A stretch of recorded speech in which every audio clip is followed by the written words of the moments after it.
Hello everybody, and welcome back to our new video.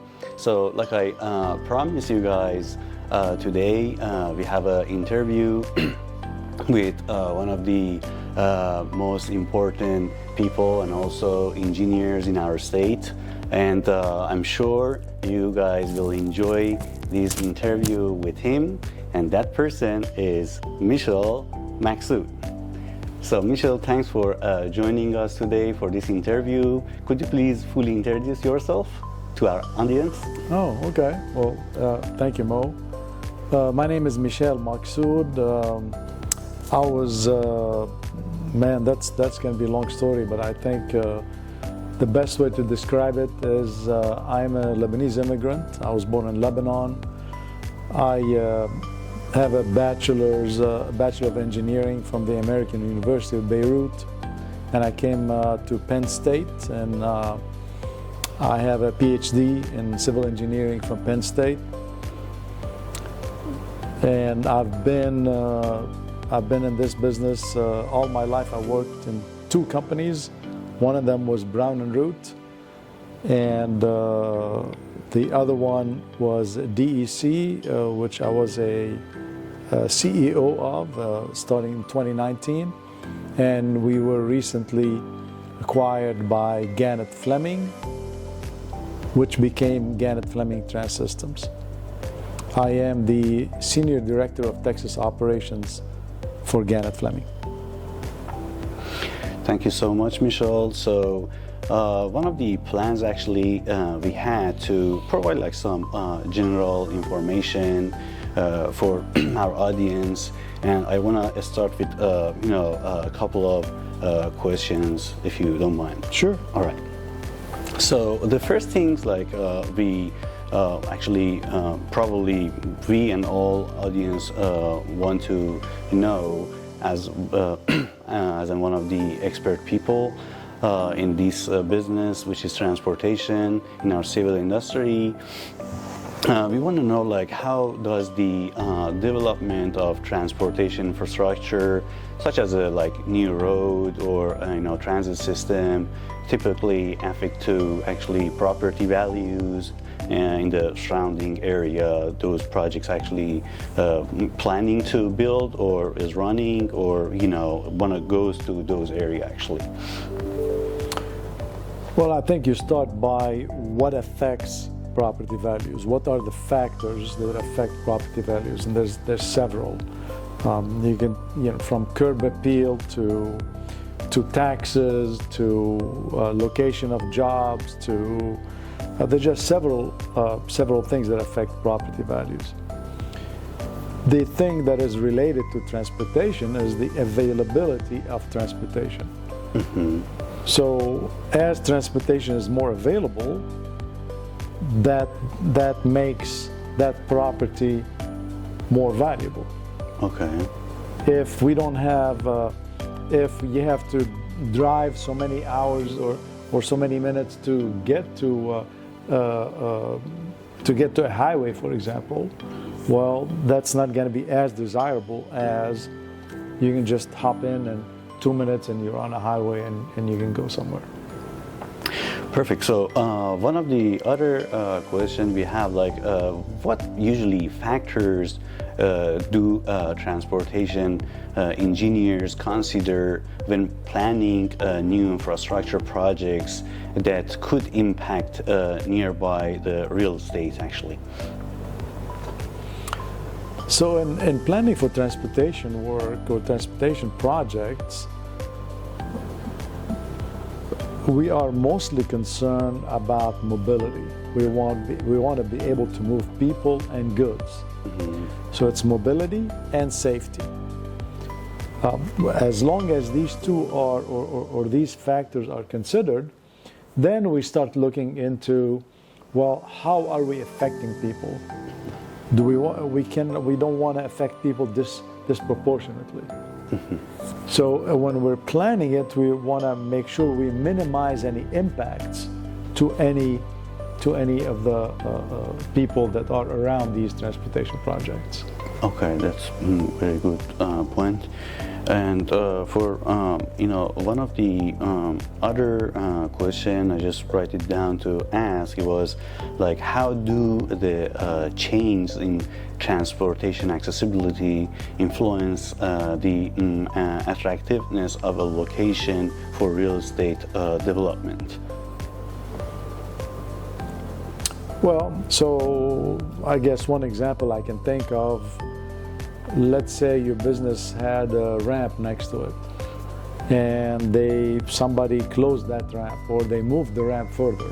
And because they moved the ramp further, now anybody who's exiting from the highway goes past your business and goes on to the next business. Right. Well, that change in accessibility, whereby you were accessing over here versus exiting further, that's going to affect your business, because people are not going to want to go back and drive around to get to your business. So the two are intertwined. We rely on accessibility, we rely on being able to access our transportation system, and we value reliability. As long as the transportation system is reliable, then we plan our lives around it. I know it's going to take me half an hour to get somewhere. I plan my day around a half hour, but if it's going to take, I plan on a half an hour and it takes me an hour, well, that screws up all my appointments, all of actually your schedule. Yeah. Okay, so one of the other questions I have is like, can you explain the impact of transportation congestion or traffic patterns on residential and commercial property values? I think the best example, without even going into that, is when I moved to Houston. I moved to Houston in 1991, and I was looking for a house, and the real estate person was telling me, you want to have a house on this corridor, but not that corridor. Why? Because that corridor is congested, the other one is not, right? So, and in that case, now I can't remember exactly, but I believe 290, the 290 corridor, however congested it was back then, it was still a better choice than other corridors, and that's why I bought a house on 290. Oh, wow. Okay, so like one of the other things, like what role does transportation in general transportation planning play in like shaping future real estate trends and market demands? So transportation planning, actually the best example I can think of is any community has a thoroughfare plan. Right, so they plan where they're going to put their streets and for the future. So what developers do is they look at the transportation at the thoroughfare plan, and based on that thoroughfare plan say, you know what, I think I'm going to develop this property because I know in 5 years there's going to be a street there, and that street is going to make my community more desirable than having to have a small street to use. So just the fact that you have a thoroughfare plan influences where people are going to place new houses, and at the same time the developers would influence where the thoroughfare plan would have the streets, because they could say, for example, they could talk to the entity, let's say it's a county, they could talk to them and say, look, I have this piece of land over here, I like to develop it, so instead of putting a street here, can you please give us a street here? So developers can influence the thoroughfare plan, and then the thoroughfare plan can in turn influence where houses go. That's very good. Other points as well. So the next question I have is like kind of technical questions, and that's about how do transportation engineers assess the potential long-term impacts of transportation projects on local communities and real estate? So whenever we do any kind of a planning, what we do is we look at trends. We look at where the jobs are, where the residential places are, where the schools are, where the hospitals are, and we project an amount of traffic that's going to come to whatever facility we're building. And based on those projections of the amount of traffic is what we plan, or how many lanes we need, or do we need to widen a certain existing facility or not? Why? Because we're thinking 20 years down the road, we're gonna have a failing road from a level of service point of view. So when we assess how good projects are or how good transportation is, we assign level of service from a level A, B, C, D, E, and F, right? So the F is obviously failing, and it has something to do with how many vehicles per hour you can get through and so on and so forth. But we've all been on streets that are level of service of F, and we want to try to get them into the B and the C range.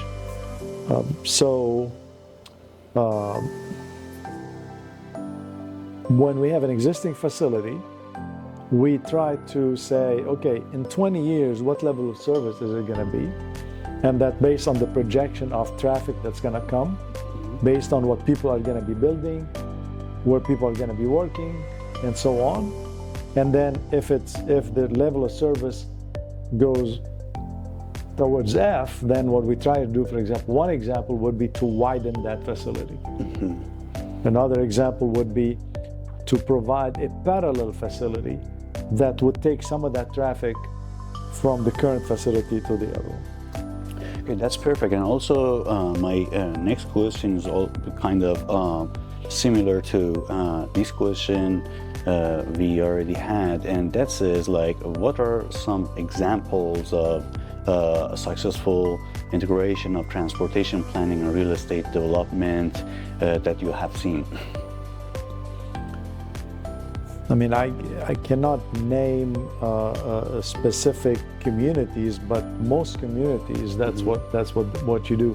The new ones where we're building new communities, well, what we do is we interact with the thoroughfare plan, and then we make sure that we are building communities that have access to facilities that would serve them in the future, now and in the future. So there should be plenty of communities around that start with having a road so people can access transportation.